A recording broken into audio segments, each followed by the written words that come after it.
कहानी ब्रह्मांड के भोर से लंदन की सड़कों तक। ये कहानी ब्रह्मांड की शुरुआत से होती है, जहां दो फरिश्ते क्राउली और अज़राइल अंतरिक्ष के अनंत शून्य में तैर रहे होते हैं। क्राउली अज़राइल से अरबों तारों से भरे एक निहारिका नेबुला को बनाने में मदद मांगता है। दोनों फरिश्ते नवगठित ब्रह्मांड की प्रशंसा करते हैं और क्राउली अपने काम से संतुष्ट दिखाई देता है। हालांकि अज़राइल अप्रत्याशित रूप से बुरी खबर देता है कि भगवान इंसानों को ब्रह्मांड में लाना चाहते हैं और यह ब्रह्मांड लगभग 6000 वर्षों में नष्ट हो सकता है। वो बताता है कि तारे अंततः इंसानों के देखने के लिए केवल सुंदर वॉलपेपर बनकर रह जाएंगे। ये सुनकर क्राउली निराश हो जाता है कि उसका सारा काम अर्थहीन हो सकता है। वो भगवान के बारे में शिकायत करना शुरू कर देता है और कहता है कि उन्हें जो मन चाहे वो करने की अनुमति नहीं होनी चाहिए। दूसरी ओर अज़राइल क्राउली को सावधान रहने की चेतावनी देता है कि वो क्या कहता है, इस डर से कि भगवान पर सवाल उठाने के लिए उसे परेशानी होगी। लेकिन क्राउली को परवाह नहीं लगती और वो अपना पक्ष रखने के लिए दृढ़ है। ये दृश्य फिर आधुनिक लंदन में बदल जाता है, जहां अज़राइल इंसानों के बीच भेष बदलकर रहता है और एक छोटी किताबों की दुकान चलाता है। इस सुबह उसे अपनी किराएदार मैगी से एक नोट मिलता है, जो उसकी संपत्ति पर एक रिकॉर्ड स्टोर चलाती है। अज़राइल उससे मिलने जाता है और मैगी अफसोस के साथ उसे बताती है कि वो जा रही है क्योंकि वो पिछले 8 महीनों से किराया नहीं दे पाई है।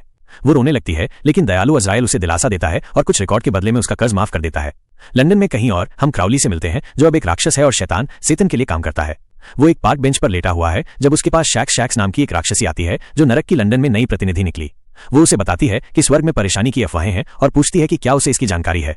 क्राउली इससे इनकार करता है, इसलिए शैक सुझाव देती है कि वो अपने पुराने दोस्त अज़राइल से मिले, जिसे कुछ पता हो सकता है। हालांकि क्राउली इसे खारिज कर देता है, ये दावा करते हुए कि वो और अज़राइल अब संपर्क में नहीं है। एक और दृश्य में हम मैगी को नेना पास की कॉफी शॉप की मालिक पर बहुत मोहित होते हुए देखते हैं, जिससे वो काफी घुलमिल जाती है। मैगी उसे डेट पर पूछने की हिम्मत जुटाने की कोशिश करती है, लेकिन उनकी बातचीत अचानक तब बाधित हो जाती है जब एक नग्न व्यक्ति सड़क पर आता है, बिना कुछ पहने और एक गत्ता बॉक्स पकड़े हुए। यह अजीब दृश्य एक बड़ी भीड़ को आकर्षित करता है, क्योंकि हर कोई उस आदमी को अज़राइल की किताबों की दुकान की ओर जाते हुए देखता है। उसे देखकर अज़राइल हैरान रह जाता है, लेकिन नग्न आदमी खुशी खुशी उसे गले लगाता है और ये जानने में मदद मांगता है कि वो कौन है। फरिश्ता जल्दी से उसे अंदर ले जाता है और उसे एक कंबल से ढक देता है ताकि और अधिक ध्यान आकर्षित न हो।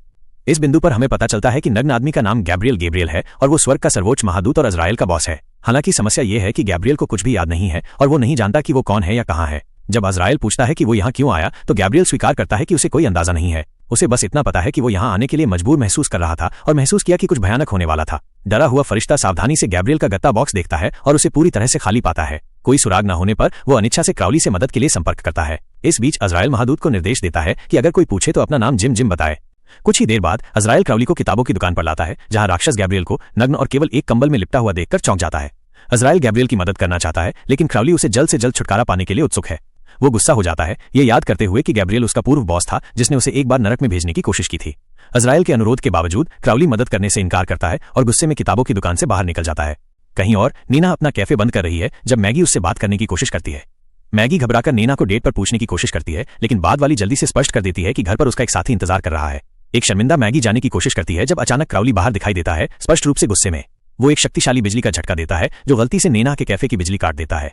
इससे दरवाजे बंद हो जाते हैं, नीना और मैगी दोनों अंदर फंस जाते हैं और उनके फोन भी बंद हो जाते हैं। नीना बहुत चिंतित हो जाती है, ये जानते हुए कि उसका साथी अधिकारवादी है और अगर वो तुरंत टेक्स्ट का जवाब नहीं देगी तो वो पागल हो जाएगा। इस बीच स्वर्ग में महादूत माइकल और यूरियल गैब्रियल की अनुपस्थिति में कौन पदभार संभालेगा, इस पर बहस करते हैं। माइकल इस भूमिका को लेने के लिए उत्सुक है, जबकि यूरियल इसका कड़ा विरोध करता है। तभी दो निचले दर्जे के फरिश्ते सराकील और मुरियल एक वस्तु लेकर आते हैं जिसे उन्होंने पाया था। ये एक पब द रिजरेक्शनिस्ट से एक खाली माचिस की डिब्बी निकलती है। ये वस्तु पृथ्वी से है, ये महसूस करते हुए वे निष्कर्ष निकालते हैं कि गैब्रियल भी वहीं होगा। इसके बाद क्राउली से बीलज़ेबब मिलने आता है, जो नरक की सेनाओं का नेता है। वो उसे बताती है कि गैब्रियल पृथ्वी पर कहीं है और पूछती है कि क्या उसे कोई अंदाजा है कि कहाँ है। क्राउली झूठ बोलता है, ये दावा करते हुए कि उसे कोई जानकारी नहीं है और उसे परवाह भी नहीं है। बीलज़ेब तब उसे बताती है कि अगर वो गैब्रियल को ढूंढता है तो उसे एक बड़ी पदोन्नति और बढ़ी हुई शक्ति मिलेगी। हालांकि वो ये भी चेतावनी देती है कि स्वर्ग महादूत के गायब होने में शामिल किसी भी व्यक्ति पर अत्यधिक प्रतिबंध लगाने की योजना बना रहा है। दूसरे शब्दों में उन्हें जीवन की पुस्तक से मिटा दिया जाएगा, जिसका अर्थ है कि वे गायब हो जाएंगे, जैसे कि वे कभी अस्तित्व में थे ही नहीं। ये सुनकर क्राउली अज़राइल के लिए चिंतित हो जाता है। आखिरकार वे कभी बहुत करीबी दोस्त थे। वो अज़राइल के स्थान पर जाता है, लेकिन रास्ते में नीना और मैगी को दुकान में फंसा हुआ देखता है और उन्हें आजाद कर देता है। क्राउली फिर अज़राइल के पास जाता है और अपने पहले के असभ्य व्यवहार के लिए ईमानदारी से माफी मांगता है। वो उसे अत्यधिक प्रतिबंधों के बारे में भी सूचित करता है और सुझाव देता है कि उन्हें गैब्रियल को तब तक छिपाना होगा जब तक कि उन्हें ये पता नहीं चल जाता कि क्या हो रहा है। इसके साथ दोनों गैब्रियल को स्वर्ग और नरक दोनों से छिपाने की योजना बनाते हैं। वे प्रत्येक एक आधा चमत्कार करते हैं ताकि महादूत को छिपा सके, ये विश्वास करते हुए कि इस तरह किसी भी दायरे में कोई अलार्म नहीं बजेगा। दुर्भाग्य से ये चाल काम नहीं करती है और स्वर्ग में एक चेतावनी जाती है। सराकियल माइकल, यूरियल और मुरियल को लंदन में एक विशिष्ट स्थान अज़राइल की किताबों की दुकान से निकलने वाली ऊर्जा का एक विस्फोट दिखाता है। माइकल निष्कर्ष निकालता है कि अज़राइल को गैब्रियल के बारे में कुछ पता है और उससे मिलने का फैसला करता है। अगले दिन अज़राइल गैब्रियल को सहायक स्टोर कीपर का पद देता है ताकि लोगों को शक न हो। एक नासमझ गैब्रियल फिर किताबों को वर्णानुक्रम में व्यवस्थित करना शुरू कर देता है, जबकि एक विशेष गीत गाता है जो अज़राइल का ध्यान आकर्षित करता है। वो गैब्रियल से पूछता है कि उसने वो धुन कहाँ सुनी, लेकिन बाद वाला दावा करता है कि उसे याद नहीं है। कहीं और क्राउली से एक बार फिर शैक संपर्क करती है, जो उसे बताती है कि गैब्रियल गायब हो गया है। वो उसे गंभीर परिणामों की धमकी देती है यदि उसने उनसे बातें छिपाई हैं। शैक्स ये भी बताती है कि पिछली रात किताबों की दुकान पर एक चमत्कार का पता चला था, और क्राउली से पूछती है कि क्या उसे इसके बारे में कोई अंदाजा है। क्राउली दूसरी ओर चमत्कार और गैब्रियल के बारे में किसी भी जानकारी से दृढ़ता से इनकार करता है। अज़राइल के पास लौटते हुए वो मैगी के स्टोर पर जाता है, जहां उसे वो स्पष्ट रूप से परेशान मिलती है। वो पूछता है कि क्या गलत है, और मैगी रोना शुरू कर देती है, ये बताते हुए कि उसने आखिर में नीना को डेट पर पूछने की हिम्मत जुटाई, लेकिन पता चला कि वो पहले से ही एक रिश्ते में है। उसे शर्मिंदगी महसूस होती है, इसलिए अज़राइल उसे दिलासा देता है और उससे उस गीत के बारे में पूछता है जो गैब्रियल गा रहा था। मैगी बताती है कि ये 1957 का गीत एवरीडे है, जो बड़ी हॉली नाम के कलाकार का है। वो रिकॉर्ड का एक ढेर निकालती है और बताती है कि वे सभी एडिनबर्ग में द रिजरेक्शनिस्ट नाम के एक पब से जुड़े हुए हैं। अजीब बात यह है कि उसके द्वारा भेजे गए हर रिकॉर्ड ने जादुई रूप से हर दिन बजना शुरू कर दिया है, जिससे पब उन्हें वापस कर रहा है। अज़राइल ये सुनकर हैरान रह जाता है और उसे संदेह होने लगता है कि ये गैब्रियल के रहस्य को सुलझाने का एक सुराग हो सकता है। जब अज़राइल किताबों की दुकान पर लौटता है तो उसे स्वर्ग से उतरे हुए सराकियल, उरियल और माइकल मिलते हैं। वे उससे गैब्रियल के बारे में पूछते हैं जैसे ही वो आता है, और खुशी खुशी खुद को जिम स्टोर सहायक के रूप में परिचित कराता है। सौभाग्य से वे उसे नहीं पहचानते हैं, क्राउली और अज़राइल द्वारा पिछली रात किए गए चमत्कार के कारण। अज़राइल तब उन्हें अंदर आमंत्रित करता है, जहां माइकल उससे ऊर्जा वृद्धि के बारे में पूछता है, जिसका उन्होंने पता लगाया था और उसने चमत्कार क्यों किया। कोई अन्य विकल्प न होने पर अज़राइल झूठ बोलता है और उन्हें अपनी किराएदार मैगी और उसके क्रश नैना के बारे में एक कहानी बताता है। वो बताता है कि मैगी नैना से प्यार करती है, लेकिन भावनाएं पारस्परिक नहीं है, जिससे उसकी किराएदार का दिल टूट गया है।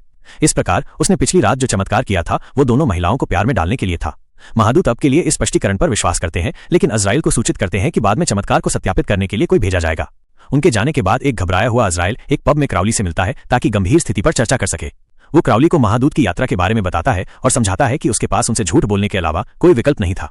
अज़राइल फैसला करता है कि उन्हें वास्तव में नैना और मैगी को प्यार में डालना होगा ताकि ये लग सके कि चमत्कार वास्तविक था। ये सुनकर क्राउली सुझाव देता है कि जब वे दोनों साथ हों तो एक तूफान बनाया जाए, इस उम्मीद में कि वो पल उन्हें एक दूसरे की आंखों में देखने और ये महसूस करने के लिए प्रेरित करेगा कि वे एक दूसरे के लिए बने हैं। इसके बाद अज़राइल क्राउली को गीत और एडिनबर्ग में एक पब के साथ उसके संबंध के बारे में बताता है। दोनों किताबों की दुकान पर लौटते हैं, जहां वे गैब्रियल से किसी भी महत्वपूर्ण यादों के लिए अपने दिमाग को खंगालने के लिए कहते हैं। क्राउली उसे अपनी पहली याददाश्त याद करने के लिए कहता है, लेकिन गैब्रियल संघर्ष करता है। बहुत दबाव के बाद गैब्रियल की आंखें अचानक बैंगनी हो जाती हैं और वो बाइबल से जॉब के लिए भगवान के शब्दों का पाठ करना शुरू कर देता है। दोनों उसे आगे बढ़ाने की कोशिश करते हैं, लेकिन गैब्रियल वापस वास्तविकता में आ जाता है और जोर देता है कि उसे कुछ भी याद नहीं है। किताबों की दुकान छोड़ते समय क्राउली सड़क पर नैना से टकरा जाता है और उनकी एक संक्षिप्त बातचीत होती है। वो उसे पिछली रात बिजली बनाते हुए देखने का जिक्र करती है और उसके बारे में पूछती है, लेकिन वो उसे टाल देता है और विषय को मैगी की ओर मोड़ देता है। क्राउली अप्रत्यक्ष रूप से पूछता है कि क्या वे एक साथ हैं, लेकिन नैना इससे इनकार करती है, ये जोर देते हुए कि वो एक प्रतिबद्ध रिश्ते में है। वो जोड़ती है कि वो और मैगी दोस्त भी नहीं है और पिछली रात उसके साथ बंद रहना भयानक था। इसके बाद अज़राइल क्राउली को सूचित करता है कि वो रिकॉर्ड से सुराग का पालन करने के लिए एडिनबर्ग की यात्रा करना चाहता है। वो क्राउली की बेंटली को एक दिन के लिए उधार लेने के लिए कहता है और अनुरोध करता है कि राक्षस उसके जाने के दौरान गैब्रियल की देखभाल करे। क्राउली पहले तो झिझकता है, लेकिन अज़राइल के लगातार आग्रह के बाद वो आखिरकार सहमत हो जाता है। अगले दिन नैना कॉफी शॉप में है, लेकिन विचलित दिखती है, लगातार अपने जहरीले साथी के टेक्स्ट संदेशों की जांच करती है।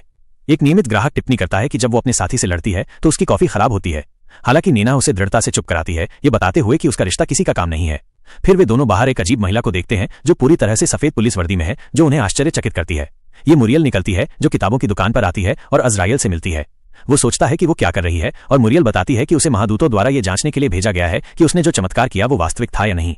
वो बताती है कि उसने इंसानों के बीच संदेह पैदा करने से बचने के लिए पुलिस वर्दी पहनी है। कुछ ही समय बाद क्राउली आता है और एक पुलिस अधिकारी होने का नाटक करने वाले फरिश्ते से अम्यूज्ड होता है। वो खुद को इंस्पेक्टर कांस्टेबल के रूप में परिचित कराती है और बताती है कि वो 200 साल की इंसान है। क्राउली उससे विभिन्न प्रश्न पूछता है, जिनका वो खराब जवाब देती है, ये स्पष्ट करते हुए कि ये पृथ्वी पर उसका पहला समय है और वो नहीं समझती कि इंसान कैसे व्यवहार करते हैं। कुछ समय खरीदने के लिए क्राउली उसे बताता है कि अज़राइल ने 2 इंसानों को प्यार में डालने का चमत्कार कैसे किया। वो समझाता है कि इंसानों को आमतौर पर अपनी भावनाओं को दिखाने में कुछ दिन लगते हैं, इसलिए वो तुरंत चमत्कार का पता नहीं लगा पाएगी। वो इस प्रकार उसे कुछ दिनों तक इंतजार करने के लिए कहता है, जिसके लिए मुरियल सहमत हो जाती है। इसके बाद अज़राइल एडिनबर्ग के लिए रवाना हो जाता है, जबकि क्राउली पीछे रहता है और मैगी और नैना को प्यार में डालने का फैसला करता है। इस बीच मुरियल नैना का साक्षात्कार करने के लिए कैफे जाती है और जांच करती है कि क्या कोई भावनाएं विकसित हुई हैं। दृश्य फिर 1827 में बदल जाता है, जब हम एडिनबर्ग में अज़राइल और क्राउली को एक कब्रिस्तान में गैब्रियल की मूर्ति के सामने खड़े देखते हैं। फिर वे बेथ नाम की एक महिला से मिलते हैं जो एक मृत शरीर को खोद रही होती है। क्राउली उसका समर्थन करता है, लेकिन अज़राइल उसे समझाने की कोशिश करता है कि शरीर चुराना गलत और अनैतिक है। हालांकि महिला बताती है कि वो सड़कों पर रह रही है और खुद और अपनी दोस्त मुराग का समर्थन करने के लिए काम कर रही है। वो ताज़ा शरीर एक डॉक्टर को बेचती है और पैसे का उपयोग भोजन और आश्रय खरीदने के लिए करती है। इसके साथ दोनों एक डॉक्टर डालरिम्पल से मिलते हैं, जो शवों के लिए पैसे देता है। जब डालरिम्पल शरीर का निरीक्षण करता है और देखता है कि ये एक कंकाल में बदल गया है और इसे खरीदने से इनकार कर देता है, ये पता चला कि अज़राइल ने अपने कब्र खोदने को जारी रखने से रोकने के प्रयास में शरीर से छेड़छाड़ की थी। गरीब लड़की गुस्से में बाहर निकल जाती है, जबकि अज़राइल और क्राउली डॉक्टर के साथ पीछे रहते हैं। अपनी बातचीत के दौरान डालरिम्पल बताता है कि ये शव वास्तव में एक उद्देश्य पूरा कर रहे हैं। उनका उपयोग भविष्य के डॉक्टरों को शिक्षित और प्रशिक्षित करने के लिए किया जा रहा है, ताकि वे जीवन बचाना सीख सकें। डॉक्टर बताता है कि वो एक बार कैंसर से पीड़ित एक युवा लड़के को बचाने में विफल रहा था, जिसके लिए उसे अभी भी गहरा अफसोस है। ये सुनकर अज़राइल को बुरा लगता है और वो बेत को और शरीर खोदने में मदद करने का फैसला करता है। वर्तमान में अज़राइल आखिरकार एडिनबर्ग पहुंचता है और द रिसरेक्शनिस्ट का दौरा करता है। उसे ये जानकर आश्चर्य होता है कि इसे उसी डॉक्टर डालरिम्पल के सम्मान में खोला गया था। वो पब के मालिक से गैब्रियल के बारे में पूछता है और उसे महादूत का एक चित्र दिखाता है।